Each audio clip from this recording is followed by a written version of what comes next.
And we're back to our hit show, The Secrets to a Spotless Home. Listen carefully if you want to keep your floors looking fresh and new. First, always keep an eye out for new messes. Second, make sure you have all hands on deck to wipe up messes as they happen. That's right, all hands on deck.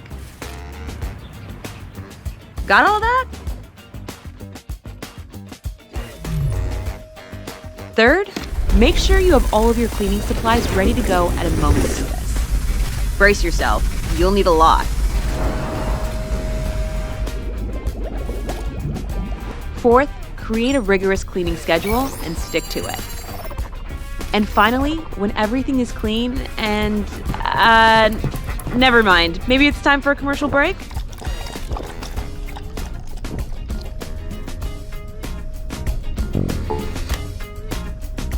And we're back. Fifth, make sure to get into every nook and cranny of your home, no matter how small.